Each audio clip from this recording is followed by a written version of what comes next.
Have you ever thought about why you freeze instead of acting on whatever task is in front of you? Sometimes you just tend to freeze and procrastinate on things instead of just actually going through with it. Have you ever thought about why that is? It could be your body sensing some type of danger with whatever this task is that's in front of you. Even if consciously you haven't perceived it as a threat, your body isn't safe with whatever it is you're trying to do. Come on, let's talk about it. So, your body uses data from the past, all of the different things and events that you've been through, and not just the events, but the emotions that you attach to the events.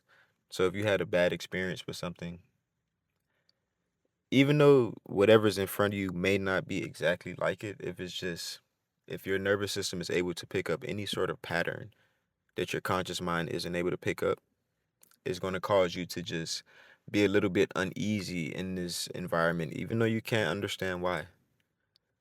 And that's how anxiety works. Your body feels like there's a danger in front of you, and it's registering it before your mind does. And that's why you can't speak the way that you want to speak. That's why you're nervous. That's why you don't have the abilities to move when you want to move. These are the types of things that happens when you're dysregulated a little bit on the inside. When the state that you're in doesn't match the environment that you're in.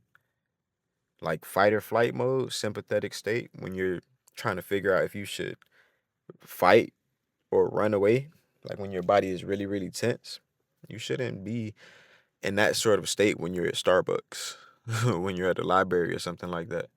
But the human anatomy, just the way everything's connected, the body and the brain and the communications between it and how we're able to perceive different things on the outside, and that causes how we respond on the inside to shift based on the mood that we get in, is really an interesting phenomenon, but it's going on. So some things can literally seem so daunting to you or to your nervous system that it'll just make you freeze. It'll just sit there like a deer in the headlights instead of actually doing something proactive about the situation. And this stage, like that freeze mode that you can be in, this can last for seconds, minutes, weeks, months. You can be in this response for even over a year, which would suck, wouldn't it? To just be withdrawn, kind of just not participating in life. Our bodies aren't meant to just be anxious all the time.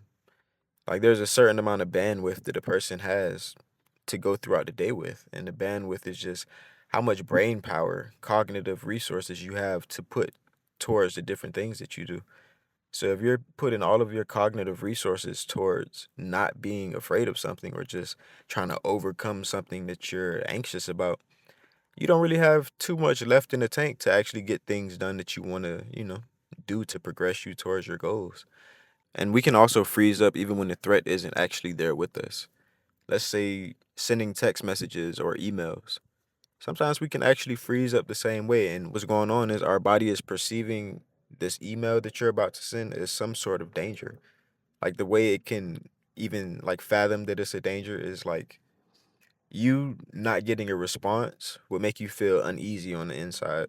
And your nervous system is aware of this. It's dealt with you in the past. It understands how you feel about certain things.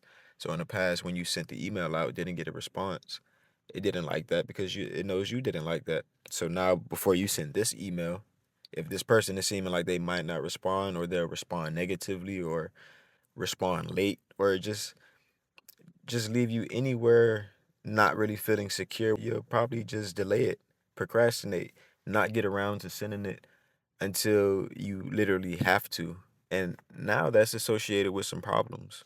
Like the delays that you've been allowing to just incur up under your belt, they don't have to just be there. You can do things as soon as you get the task instead of waiting until it is absolutely necessary for you to do it, or something like some type of harm will come to you. Like we tend to wait for those things like until our back is against the wall, and then we choose to move forward. But if we could just get our bodies and our minds on the same accord before anything bad happens, then we can experience, easier realities, experiencing the same sorts of events, but just through a different lens that doesn't allow it to just bog us down so much. Like, things don't have to just look like the end of the world every time something doesn't go your way. And one of the ways that you can shift to a better state is via breath, like slow diaphragmatic breathing, and really focus on the exhales. Like, you breathe in for however long, 4 seconds, but really focus on doubling that exhale, because when the exhale is twice as long as the inhale, this is sending big waves to your parasympathetic nervous system. This saying we're safe right now. Everything is cool, no danger. Whatever alert we had on, we could turn it off. It's good now. So go try that out for a couple of minutes. So in for 3, out for 6, in for 4, out for 8. However you're going to be doing it, whatever amount of oxygen you can take in, just be real with yourself. But go do it though. Like, actually stick with the program for 5 minutes. 10 minutes would be better, but at least 5 minutes to actually begin to shift within, to make the things just seeming so daunting and looking like monsters and just something that you don't want to mess with, to just make them a little bit smaller so that you can just really see them for what they are. Just something to do, just another task to get done, or maybe a person in front of you, conversation to be had. It's usually something simple, but our minds can make such big things out of small things because our bodies aren't feeling like it's safe. So it's communicating the message like, hey, I don't know what this is in front of us, but seems like it might kill us. Because that's, the at the end of all fears, it's like a fear of death. So your nervous system just automatically fast forwards to that, like, whoa, this might kill us. Let's get out of here. Whoa, attitude,